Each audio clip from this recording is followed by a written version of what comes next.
Okay, we gotta talk about this JonBenét update, and I'm not talking about one of the usual suspects here. Now, a woman who used to date a man by the name of Chris Wolf has come out and given us a lot of information connecting this guy to the case. But before I get into the details, there's one thing I have to share with you. Chris Wolf is one of only 2 people ever detained for questioning regarding the death of JonBenét Ramsey.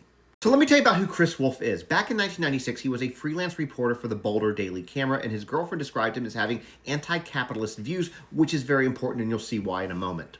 Now, another thing that's really important to note is that back in 1995, not only did Chris write an article about John Ramsey's company, Access Graphics, he also had close ties to one of their biggest customers. So his ex-girlfriend, Jacqueline Dilson, met him back in 95, 96 when he was working as a stripper that she had hired for a bachelorette party that she was hosting. And by the end of 1996, she wanted to break up with him because he was getting kind of scary and having violent mood swings, as she described it. But things really took a weird turn on Christmas Day, which, mind you, is the day that JonBenét Ramsey was murdered.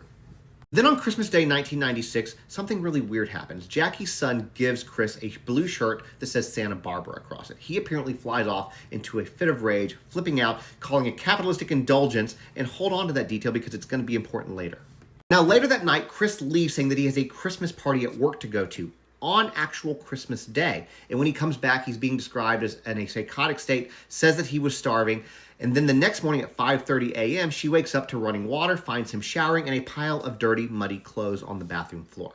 When he gets out of the shower, he just leaves, zero explanation, to go get coffee. But here's the thing. That same morning is the morning that JonBenét was actually found. And when he comes back, it gets more disturbing. He's described as being in a psychotic state. He slams Jackie against the wall, starts yelling about the MFers on the hill, talking about the area where the Ramseys actually live. Starts talking about Lockheed Martin, which is the company that is linked to John Ramsey's company.